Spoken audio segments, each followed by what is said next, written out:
Buenos días, soy Alonso Aguayo con Fe y Pensamiento Crítico. Continuando con nuestra lectura del libro de Primer Crónicas, Antiguo Testamento, la Biblia, nos toca el capítulo 5, un capítulo mediano corto. Hemos hecho en el capítulo anterior un bosquejo de todos los capítulos más o menos qué tendencia de temática va a ser. Y hemos visto que del capítulo 1 al 9 más o menos son números, son crónicas, son genealogías, son registros de personas, desde Abraham mismo en el capítulo 1 hasta el día de los cronistas que escribieron esto, que establecimos que eran más o menos 400 años antes de Cristo, o sea, 500 años después de David. Nuestra historia es David, y el libro de Crónicas y posteriores libros van a centrarse en David y la historia de David, resultados de David y todo respecto a David y su hijo Salomón, también mucho respecto a Salomón. Pero eso es 1000 años antes de Cristo. Entonces estos capítulos de Crónicas, Primer Crónicas, del 1 al 9, nos llevan desde Abraham, más o menos 2500, 3000 años antes de David, hasta 600 años más o menos después de David. Todo este recorrido histórico, genealógico, nos lleva en los 9 primeros capítulos, de los cuales estamos hoy día para leer el 5, el quinto capítulo. Hemos leído las genealogías de Abraham hasta Israel, luego de Israel con sus 12 hijos, o Jacob con sus 12 hijos, luego los hijos de David propiamente dicho, y algunas otras familias de las líneas de Israel. 12 hijos, 12 líneas, 12 tribus. Y en el capítulo 4 anterior leímos que se nombran las familias y los descendientes de Judá, una de las 12 líneas, de Simeón y de otros. ¿Okay? Y ahora vamos a leer que los hijos de José reciben la primogenitura de Rubén. José, otro de los 12 hijos, Rubén, otro de los 12 hijos, pero José recibe la bendición profética, promesas, primogenitura de otro de los 12 hijos de Rubén. ¿Por qué? Rubén perdió su bendición por algo que hizo. Judá llega a ser poderoso en Israel y ya, vamos a leer el capítulo 5. En el capítulo 4, otra vez. En el capítulo 4 vimos mucha genealogía, bastante tediosa y soso. Pero me entretuve mucho en el versículo 10, de un personaje que hizo algo bueno en forma constante y Dios permitió muchos resultados buenos para la vida de ese personaje. Y me entretuve mucho en el análisis de la persona requerida para recibir bendiciones de Dios. ¿A qué punto de ser registrado en la Biblia por miles de años? Muy bien. Fue personalmente valioso para mí el poder haber analizado este pasaje y el mucho marco histórico, contexto que este capítulo nos trajo. Ese fue el el cuarto, y ahora leemos el quinto. Empezando con el versículo 1. Y los hijos de Rubén, si no me equivoco, es el primer hijo de los 12 hijos de Jacob, que luego fue llamado Israel. Las tribus, los 12 hijos, tienen 12 linajes, 12 descendencias, 12 naciones, 12 tribus. El mayor, el primero, me parece que fue Rubén. ¿Okay? Los hijos de Rubén, primogénito de Israel, ya está, porque era el primogénito, pero como profanó el lecho de su padre, sus derechos de primogenitura fueron dados a los hijos de José, hijo de Israel también, y no fue contado como primogénito en la genealogía. ¿Por qué? Porque Rubén profanó el lecho de su padre, la cama. Esto es un acto sexual. Rubén tuvo relaciones sexuales con una de las 4 esposas, 4 mencionadas, de Abraham, su papá. De Isaac, su papá. Abraham era el abuelo. Abraham, Isaac, Jacob. Jacob tuvo a Rubén. y otros 11 hijos. Y Rubén se acuesta con una de las 4 esposas mencionadas. Estoy mencionando 4. Ya dudé. Pero una de las esposas de papá. Eso fue un acto condenable e hizo que pierda sus bendiciones de primogenitura. ¿Ok? Sus derechos de primogenitura le fueron dados a los hijos de José.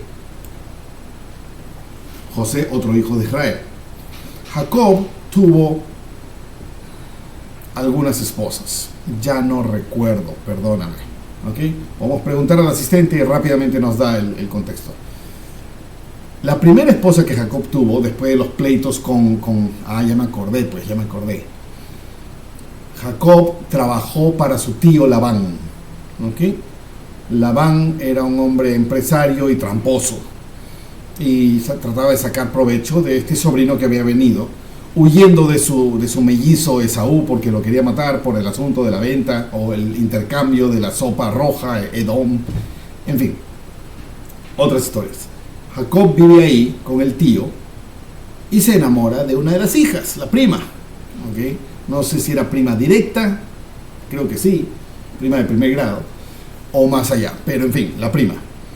Raquel, ¿no? Que mi memoria la mía. Se enamora de ella y le dice a Labán, el potencial suegro y jefe, quiero casarme con tu hija. Y Labán le dice, ok, trabaja para mí 7 años y te doy a mi hija. Y Jacob trabajó 7 años por Labán. Y ya está, te doy a mi hija. Día del matrimonio, se cubre el velo de la hija. Esta Raquel no era la mayor, era la segunda o una menor. Entonces le tapamos el velo, no puedes ver a la novia, vamos a hacer el matrimonio. Entonces se hizo el matrimonio y se meten a su nuevo hogar, donde se va a consumar la primera noche de bodas, donde se supone que tienen el primer acto sexual y potencialmente el impregnamiento, no, el embarazo, la concepción del primer hijo heredero, bla bla bla. Entonces él toma a su nueva esposa, tiene el acto sexual con ella y el día siguiente recién la ve. No sé cómo fue ese acto sexual sin verla, pero en fin. Y ve que no era Raquel la mujer con la que él quería casarse, sino era la hermana mayor. Y él va donde el suegro y dice, ¿qué me has hecho? No me acuerdo el nombre de la hermana mayor ahorita.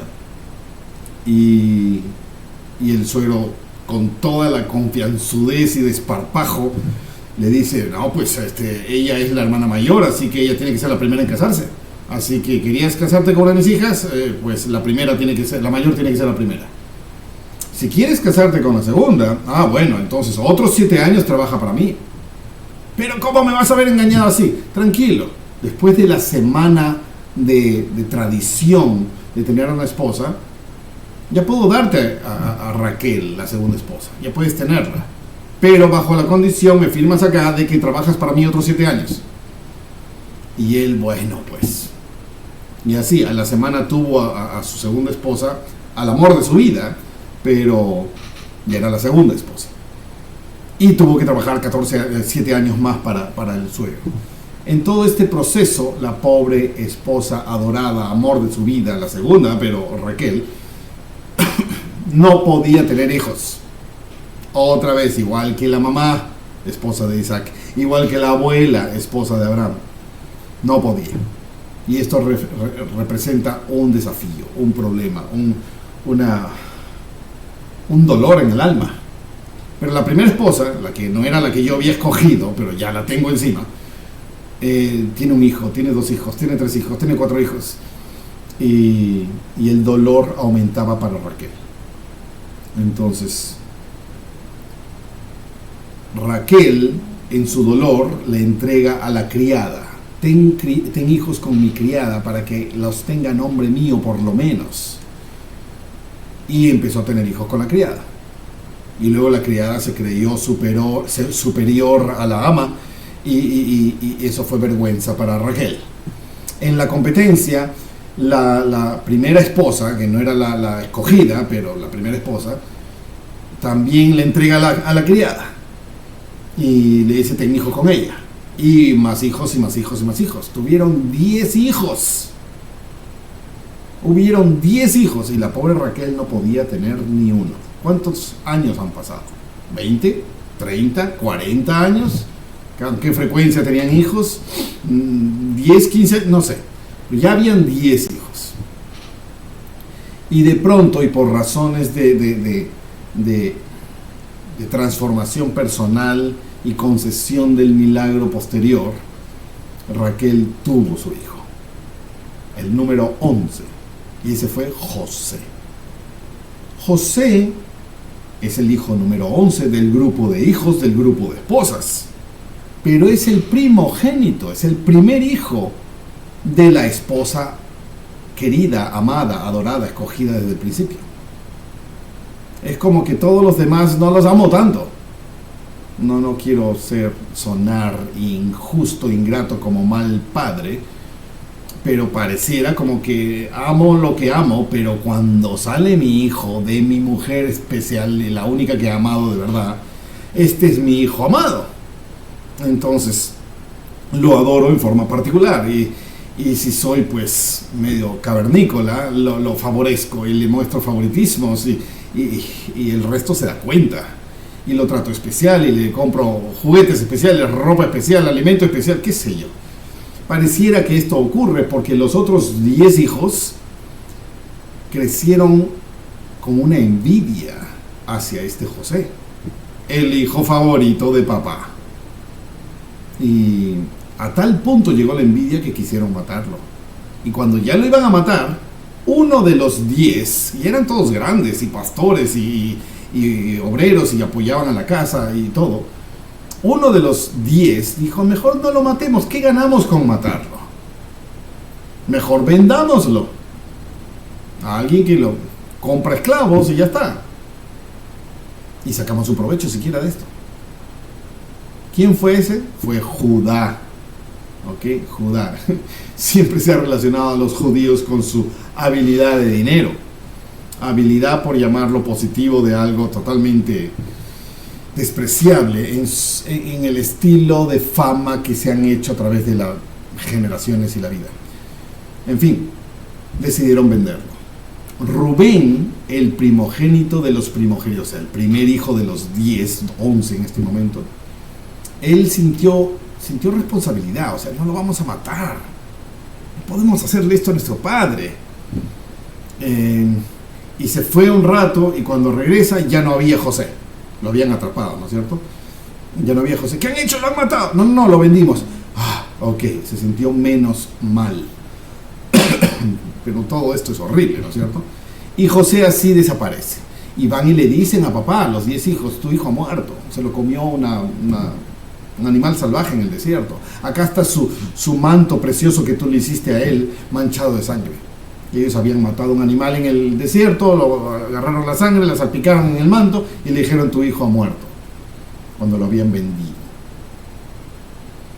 Más de 20 años después, cerca de 25 años después, se vuelven a encontrar José el desaparecido con todos los hermanos y el papá, y hay un gran reencuentro. ¿Okay? Todo esto es una historia digna de docenas de libros y películas y no es refranes, poemas, análisis. ¿Okay? Eso es la historia acá. En el tiempo que David o José estaba desaparecido, los hijos siguen viviendo sus vidas, 10, 20, 25 años. Allí es donde Rubén cae en pecado, deseando y tomando y acostándose con una de las 4 esposas de el papá Jacob. Me parece que era la hermana de Raquel, era Lea, y la criada de Raquel era Bila, y la criada de Lea era Silpa, y Rubén se acostó con Bila o con Silpa, me parece Bila, pero no confío en mi memoria, tendría que volver a citar eso. En la cama de papá. No habla del rol que Bila jugó ahí, esta esposa de Jacob. Tal vez ella era coqueta y seductora, tal vez ella era víctima, silenciosa y no podían decir nada las mujeres, no lo sé, no dice nada ni me meto ahí. Pero Rubén se le culpa y se le toma contable de ese acto. Y por eso pierde el derecho de la bendición de la primogenitura, al que tenía derecho por ser el primer hijo de la primera esposa. Y pierde. ¿A quién se la doy? Al otro primogénito. No de la criada ni de la otra criada, sino de la esposa querida, porque me da la gana. Así fue como se decidió. Durante la desaparición de José también hubo otro hijo más de la esposa amada, Benjamín. Sería el hijo número 12, porque José era el 11. Sería el hijo número 12. Y Benjamín crece. No, esto no ocurrió durante la desaparición. Ya José ya tenía como algunos años, jovencito, y nace Benjamín. Entonces José sí recordaba a su hermanito menor. Y entonces lo desaparecen. Y cuando se reencuentran, él pregunta: ¿y mi hermanito menor? Benjamín, ¿no? ¿Qué más? Entonces, las bendiciones de la primogenitura que Rubén pierde y se la da Jacob, Dios, no sé cómo funciona esto, quién decide, se la da a José. Y si leemos las bendiciones que Jacob, papá, ya llamado Israel para ese entonces, les deja a cada uno de sus 12 hijos, me parece que en el último o penúltimo capítulo de Génesis, a cada uno de sus 12 hijos les deja una bendición. A la bendición que le da a Judá, hijo número 4 o 5 de una de las esposas, es una tremendísima bendición. Y por ello, sea por ello o cumpliendo esa profecía, los de Judá son los que guardan los registros y de cierta manera la jefatura y el dominio y el reinado y el cetro sobre Israel, todas las 12 tribus. Y son los que causan más antagonismo y el resto de tribus no quieren y hay un cisma y se separan y se vuelven dos territorios y que a veces entran en guerra. Pero Judá siempre está al mando de un lado importante. Y ellos no solamente están al mando, sino también son los que guardan los registros y las crónicas y los registros de David y los profetas y las invasiones y las terribles historias que vivieron y maravillosas historias que vivieron desde siempre hasta cerca de Jesucristo.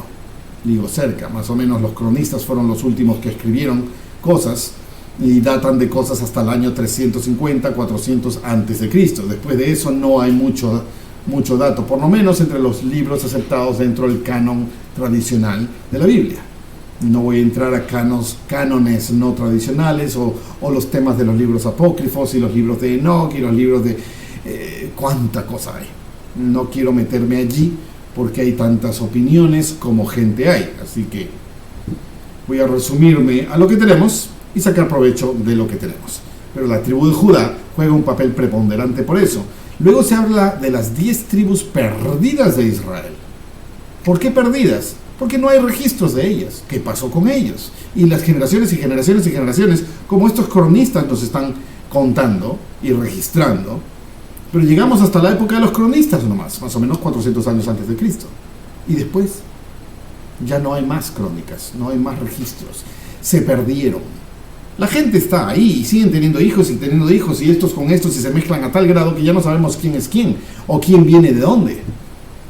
Entonces, se perdieron, las tribus perdidas, ¿de acuerdo? Hay mil y un teorías al respecto y no voy a entrar en eso ahora.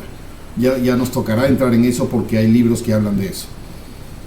Pero la tribu de Judá nunca perdió importancia, nunca perdió protagonismo, porque eran los que escribían todo. Y por ahí que la tribu de Leví también, porque eran los sacerdotes asignados de todas las tradiciones ritualísticas, las tradiciones de las ceremonias, hay una palabra que busco, las tradiciones de las ordenanzas, de todas las ordenanzas del templo. Entonces la tribu de Judá, la tribu de Leví, por ahí que un poco la tribu de Benjamín y otros se mencionan algunas cosas y nada más. Pero la tribu de Judá es preponderante y por eso tenemos a los judíos mentados desde siempre hasta el día de hoy y por lo visto hasta los últimos días. Porque así está predicho. Judá, judíos. Y si seguimos analizando las bendiciones que Jacob dio, Israel dio a sus 12 hijos, la de Judá es importante, la bendición, pero la de José es tremendísimamente importante, si no igual o más que la de Judá. Es tremenda bendición, con unas profecías de lo más extrañas para muchos, porque después de eso no se sabe más. O muy poco. Muy poco. Entonces como que sale del mapa de nuestro radar. Sale de nuestro radar y como que no prestamos atención y nos olvidamos y consideramos que no tiene nada que ver. Pero son tan potentes y poderosas las bendiciones que se dan sobre la tribu de José, que conozco muy poca gente que logra hacer este proceso de entendimiento del cumplimiento de las profecías en ambas ramas. La de Judá la tenemos clara porque está en toda la Biblia. La de José no la tenemos clara porque no está en toda la Biblia. ¿Dónde está? Pero aquí las bendiciones de Rubén, el primogénito de los primogénitos, de los 12, caen sobre José, además de las propias bendiciones de José. ¿De acuerdo? Ya hablé mucho sobre esto. Entonces, los hijos de Israel, y no fue contado Rubén como primogénito de la genealogía. Aunque Judá, versículo 2, llegó a ser poderoso entre sus hermanos, tal como se había profetizado en la bendición que Jacob le dio, y a pesar, aunque Judá llegó a ser poderoso entre sus hermanos, y de él vino el príncipe, el derecho de primogenitura, y de él vino el príncipe, el derecho de primogenitura fue de José. De los 12, hay uno primero. Ese perdió, y no se le entregó al segundo, se le entregó al otro primogénito de la otra esposa. El derecho de primogenitura general es para José, no para Judá.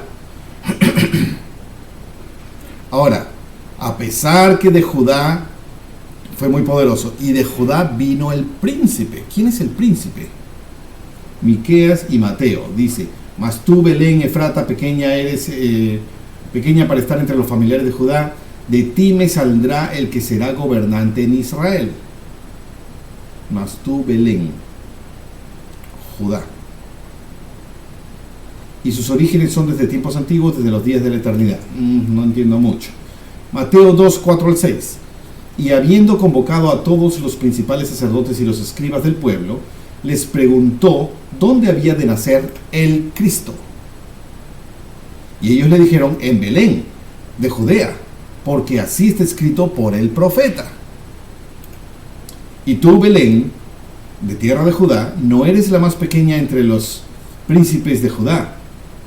Belén, parte de Judá, porque de ti saldrá un guiador que apacentará a mi pueblo Israel. ¿Quién es?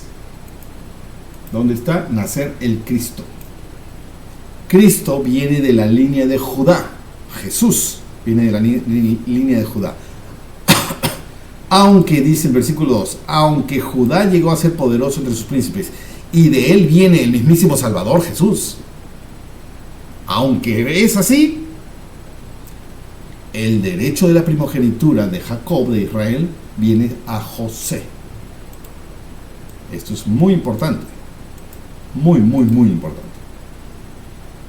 Pero luego seguimos leyendo el resto de la Biblia, hasta Apocalipsis, y no volvemos a escuchar de José, o de lo que ocurrió con el linaje de José, y cómo se cumplieron las profecías de aquella bendición de Jacob sobre José, que están en los últimos capítulos de Génesis. Versículo 3. Fueron pues los hijos de Rubén, este que perdió la primogenitura, primogénito de Israel, Hanoc, Falú, Esrón y Carmí. Los hijos de Joel, ya no sé quién es Joel, porque no están estos cuatro, Semaías, su hijo, Gog, su hijo Simei, su hijo, y estamos generaciones, Micaía su hijo, Reaía su hijo y Baal su hijo. Beera su hijo, el cual fue llevado cautivo por Tiglat-Pileser, rey de los asirios. Este era el principal de los rubenitas. Estamos empezando a brincar cientos de años en el tiempo, ya relacionando ciertas generaciones con ciertos eventos políticos o macro eventos. Y los hermanos por sus familias, según su genealogía de sus generaciones, tenían por príncipes a Jehiel y a Zacarías. Y Bela, hijo de Asaz, hijo de Sema, hijo de Joel, habitó en Aroer hasta Nebo y Baal Meón. Y habitó hacia el oriente hasta la entrada del desierto desde el río Éufrates, porque su ganado había aumentado en la tierra de Galaad. Río Éufrates, tierra de Galaad. ¿Dónde está nuestro mapa? Río Éufrates, me parece que está por Irán. ¿Dónde está el río Éufrates? ¿Cómo se llama? Aquí está, el río Éufrates. Entonces, el río Éufrates pertenece hoy en día a la zona de Siria e Irak. Pues supongo que es la tribu de Galaad, la tribu de Galaad, fueron parte de los tribus que en la época de Moisés, cuando llegaron a la tierra prometida y empezaron la repartición de las tierras y a aniquilar a todos los habitantes nativos de esas tierras, los de Galaad dijeron: oye, nosotros no quisiéramos de las fronteras típicas, que es el río Jordán, del río Jordán para occidente, que es el Israel actual, sino queremos las tierras del río Jordán al oriente. Sí sé que no son parte de la tierra prometida, pero tienen buenos pastos, nosotros tenemos mucho ganado. Oye, Moisés, danos esa zona, pues. Y Moisés: ok. No hablo de los principios aparentemente en discusión aquí.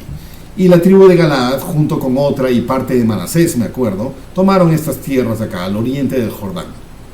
Y parece que se expandieron tanto hasta el río Éufrates. Acá está, Éufrates, que es la actual zona de Siria, toda esta zona de Siria. La tribu de Galaad. ¿Qué más? Y en los días de Saúl, estamos hablando ya de Moisés 500 años después, el primer rey, época del profeta Samuel, en los días de Saúl hicieron guerra contra los agarenos, los cuales cayeron por su mano, y ellos habitaron en sus tiendas en toda la región oriental de Galaad. Una época en la que caen. El pueblo de Israel surge, domina, cae, es invadido, es esclavo, es apresado, es muerto, luego se arrepiente, vuelve a surgir, vuelve a dominar, vuelve a creerse lo máximo, vuelve a caer, vuelve a... en fin, todo este círculo, ¿no es cierto? 11. Y los hijos de Gad, otra tribu, habitaron enfrente de ellos en la tierra de Basán hasta Salca. Joel fue el principal y el segundo Safán y luego Jaanai y Safat en Basán. Y sus hermanos, según las familias de sus padres, fueron 7: Micael, Mesulam y Seba, y Jorai y Jacán, y Sia y Eber. Estos fueron los hijos de Abijail, hijo de Uri, hijo de Jaroa, hijo de Galaad, hijo de Micael, hijo de Jesisai, hijo de Jadó, hijo de Bus. Vamos en generaciones hacia abajo y luego en generaciones hacia arriba. Hijo de Abdiel, hijo de Guni, principal en la casa de sus padres, y habitaron en Galaad, en Basán y en sus aldeas, y en todos los campos de Sarón hasta sus confines. Supongo que para los de la época este registro es muy valioso, porque conozco las tierras, conozco los nombres, las familias, los pueblos, los herederos. 17. Todos estos fueron contados por sus generaciones en los días de Jotam, rey de Judá. ¿Qué días son estos? Segunda Reyes: y durmió Azarías con sus padres, lo sepultaron sus padres en la ciudad de David, y reinó en su lugar Jotam, su hijo. Ya estamos mucho después de David, rey de Judá, Jotam. Y en los días de Jeroboam, rey de Israel. Los hijos de Rubén y de Gad y de la media tribu de Manasés, esos 3 grupos que pidieron la zona oriental del río Jordán como tierra de herencia cuando se hacía la repartición, entrados Moisés y Josué con el pueblo de Israel después de 40 años en el desierto a la tierra prometida, estas 3 tribus, hombres valientes, hombres que llevaban escudo y espada, que tensaban el arco y diestros en la guerra, eran 44.760 que salían a la guerra. ¿En qué época? De los cronistas, en la época de Jeroboam, en la época de cuando obtuvieron esas tierras, cuando recién llegaron con Moisés. No sé, ni me da mucho interés. 19. E hicieron guerra a los agarenos, y a Getur, y a Nafis, y a Nodab, y fueron ayudados contra ellos, y los agarenos y todos los que con ellos estaban fueron entregados en sus manos, porque clamaron a Dios en la batalla, y Él les fue favorable porque confiaron en Él. ¿Te acuerdas esa época en la que estas 3 tribus decidieron heredar la zona oriental del Jordán? Y Moisés les dijo, ok, te concedo tenerlas, pero cuando nosotros las 9 tribus, tengamos que invadir las zonas occidentales del Jordán, va a haber guerra, y necesito que nos ayudes, y no porque tú no estás ahí no nos vas a ayudar, así que nos vas a ayudar, y cuando tú tengas problemas acá, nosotros te vamos a ayudar. ¿Ok? Compromiso, sí, firmado, listo, y ya. Entonces recibieron ayuda así. ¿Ok? En ambos lados se ayudaron. Y hubo una serie de problemas ahí, pero ese es, ya vimos eso. 21. Acá dice que ganaron estas guerras porque clamaron a Dios en la batalla y Él les fue favorable porque confiaron en Él. Un verso inspirador, tomado completamente fuera de contexto, da ánimo en el principio enseñado, ¿no es cierto? 21. Y tomaron sus ganados, 50.000 camellos y 250.000 ovejas y 2.000 asnos y 100.000 hombres, y muchos cayeron muertos porque la guerra era de Dios, y habitaron en sus lugares hasta el cautiverio. ¡Wow! ¡Qué confuso! Dios les fue favorable porque confiaron en Él, pero muchos cayeron muertos porque la guerra era de Dios. Interesante esto. Cuando ganamos una guerra, nos alegramos. Llámalo guerra a lo que quieras, ¿ok? A tus desafíos, tus problemas, la oposición, lo que sea.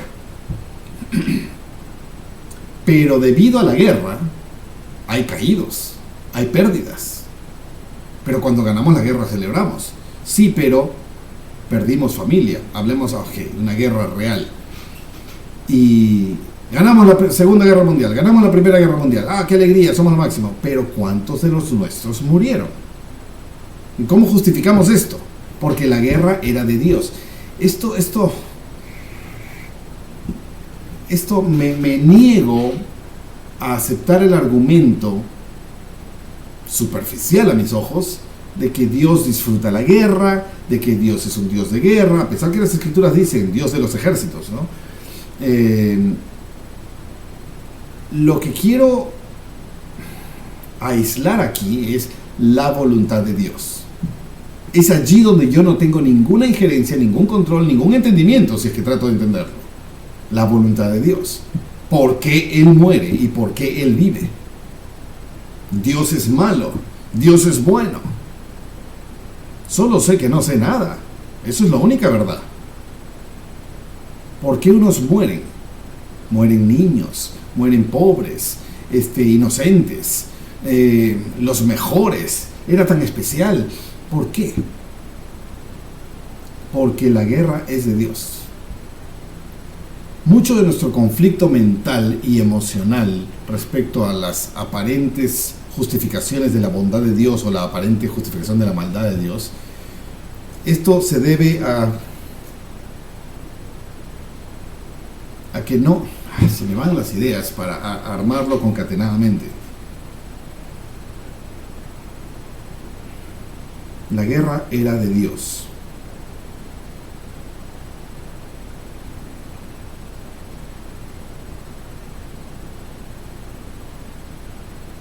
Estoy pensando, tengo una idea que no puedo enlazar.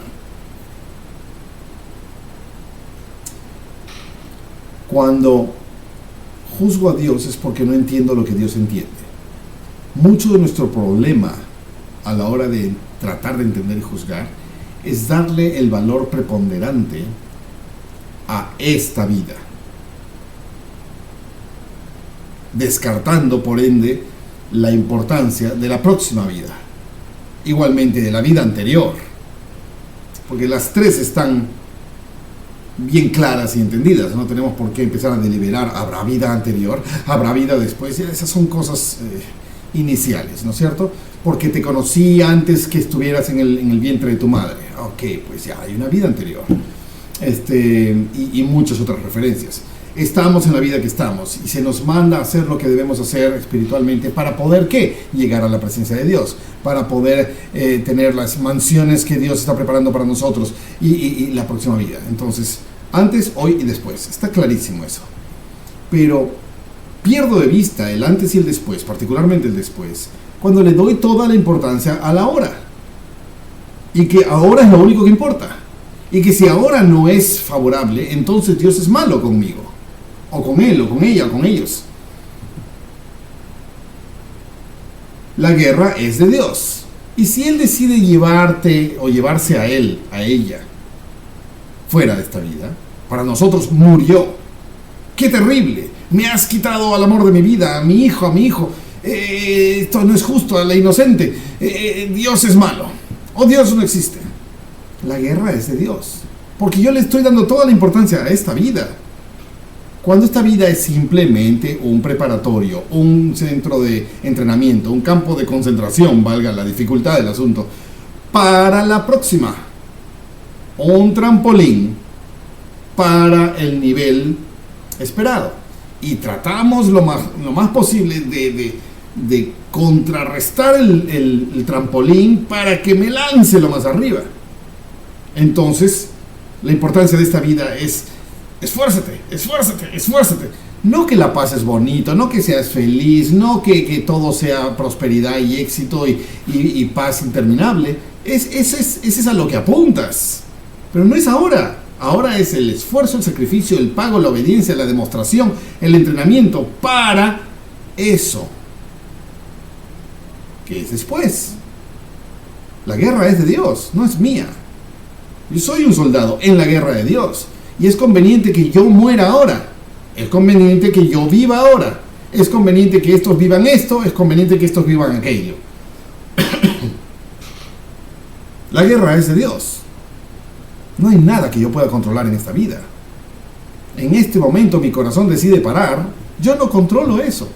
En este momento mis pulmones deciden dejar de procesar el oxígeno con el dióxido de carbono y no hace el intercambio necesario. En unos segundos falla el flujo en mi cerebro y cambió mi vida para siempre. O morí. Un stroke, un derrame, un aneurisma, un falta de oxígeno, apoxia, un infarto. Tengo 2-3 minutos de vida a lo máximo cuando algo incontrolable pasa. ¿Hay algo que yo controle? Dios es el Dios de la guerra.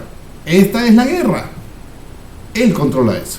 Y Él tiene una visión bastante más allá que solo acá, la que yo tengo.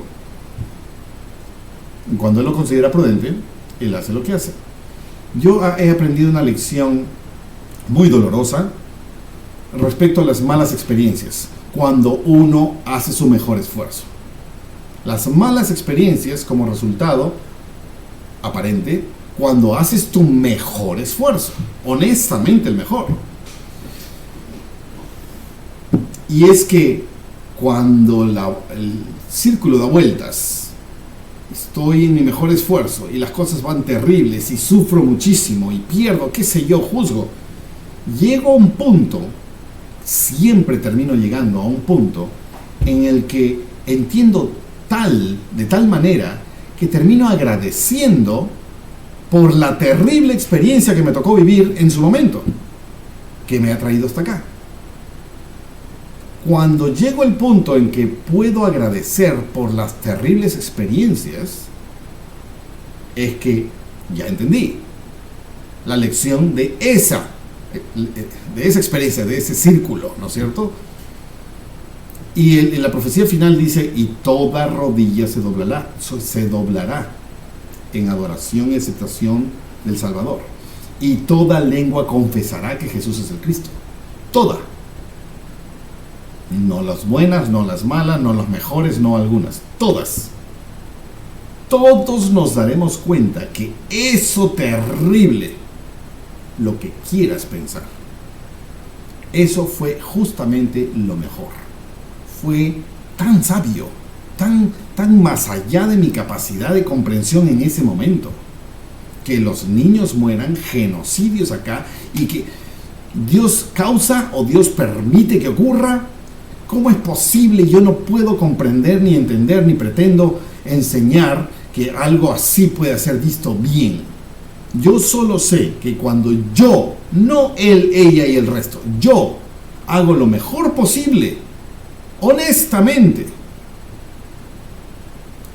yo llegaré a entender, pase por lo que pase, porque esta es la guerra, y hacer lo mejor posible no me garantiza que me vaya a ir bien, pero llegará el día en que entenderé que esta ruta que tuve que pasar, tan horrible como puede haber sido, era la mejor, y terminaré agradeciendo por esa experiencia o cúmulo de experiencias terribles.